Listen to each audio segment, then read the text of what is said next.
தேவனுடைய பரிசுத்த நாமங்களுக்கு துதி கன மகிமை உண்டாவதாக. அப்போஸ்தலர் 9ஆம் அதிகாரத்திலிருந்து ஜீவ வார்த்தைகள் என்ற நிகழ்ச்சியின் மூலம் தேவனுடைய வார்த்தைகளை பார்த்து கொண்டு தியானித்துக் கொண்டு கற்றுக்கொண்டு வருகிறோம். இங்கே சவுல் என்பவரை என் ஆண்டவர் சந்திக்கிறார். அங்கே அனனியா அவருடைய வீட்டுக்குள்ளே போய் ஜெபம் பண்ணி பரிசுத்த ஆவியான பார்வையடையும் பரிசுத்த ஆவியானவருக்காக ஜெபம் பண்றாரு. அப்படி ஜெபம் பண்ணும்போது அவருடைய கண்களில் இருந்து மீன் செதில்கள் போன்ற காரியங்கள் விழுந்து அவர் பார்வை அடைகிறார். பார்வை அடைந்தவுடன் ஒரு மனிதன் தெய்வத்தை சந்தித்தவுடன் பரிசுத்த ஆவியானவரை பெற்றவுடன் அங்கே தன்னுடைய அழைப்பை தெரிந்து கொண்டவுடன் இவர்தான் உண்மையான தெய்வம் என்பதை அறிந்தவுடன் அவர் என்ன செய்கிறாரு? உடனே ஞானஸ்தானத்துக்கு தன்னை ஒப்பு கொடுக்கிறார். இவர்தான் உண்மையான தெய்வம் என்று அறிந்தால் முழு மனதோடு ஏற்றுக்கொண்டால், அங்க பிலிப்பு சொல்லும் போது அந்த மந்திரி முழு மனதோடு நீர் விசுவாசித்தால் ஞானஸ்தானத்துக்கு தடையில்லை என்று சொன்னது போல, இங்கே சவுல் முழு மனதோடு அவரை ஏற்றுக்கொண்டு உடனடியாக ஞானஸ்தானம் எடுக்கிறார். ஞானஸ்தானம் என்பது தேவனுடைய கட்டளை, உடன்படிக்கை, அவரோடு கூட செய்கிற ஒரு ஒப்பந்தம். அவர் எடுத்திருந்தாரு. எடுக்கும்போது அநேக விதமான ஆசீர்வாதங்கள் வருகிறது.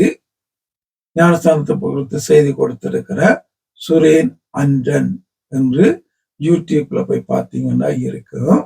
இப்ப தேவனை ஏற்றுக்கொண்டவர்கள் கண்டிப்பாக ஞானஸ்தானம் எடுக்க வேண்டும். முழுக்கு ஞானஸ்தானம்.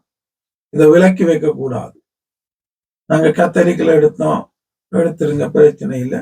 ஆனா இந்த ஆண்டவரை நீங்கள் உண்மையாய் ஏற்றுக்கொள்ளும் போது கண்டிப்பாக நீங்க இந்த முழுக்கு ஞானஸ்தானத்தை எடுக்க வேண்டும்.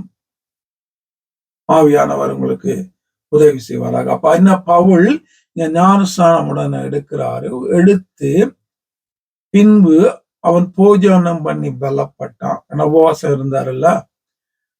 சவுல் தமஸ்குவில் உள்ள சீசருடனே சில நாட்கள் இருந்துவிட்டு 20வது வசனம், தாமதமின்றி கிறிஸ்து தேவனுடைய குமாரன் என்று ஆலயங்களிலே பிரசங்கித்தார்.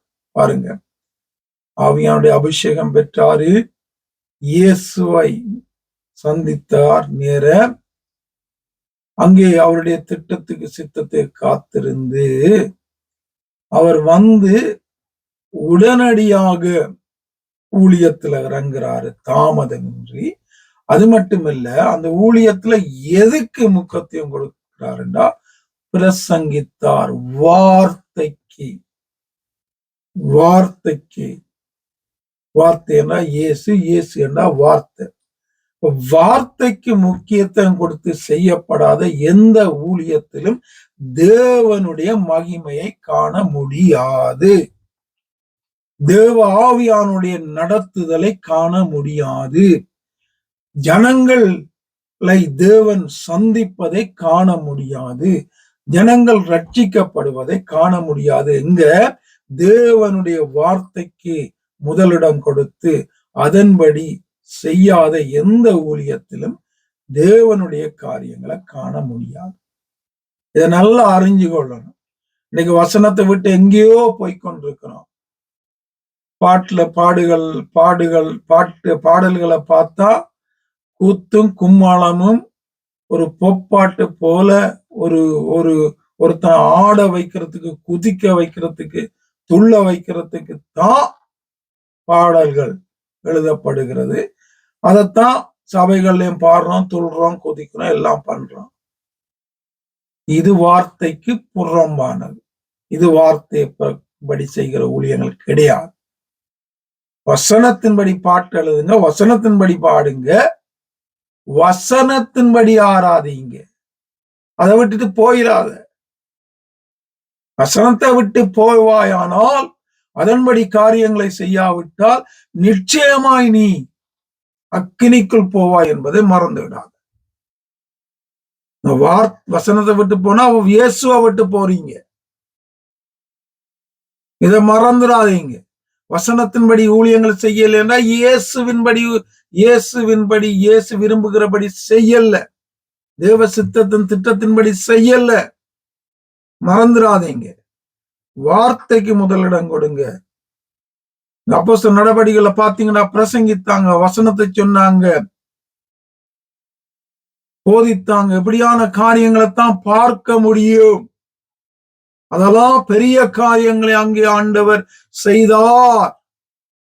அப்படியாக வார்த்தைக்கு முதலிடம் கொடுத்து அதன்படி வாழ்ந்து வார்த்தையின்படி ஊழியங்கள் செய்கிற எந்த ஊழியமா இருந்தாலும் அங்கே என் ஆண்டவர் தன்னுடைய வசனத்தை மகிமைப்படுத்தும்படியாக வசனத்துக்கு ஆதாரமாக அற்புத அதிசய அடையாளங்களை செய்வார் இயேசுவின் நாமத்தில்.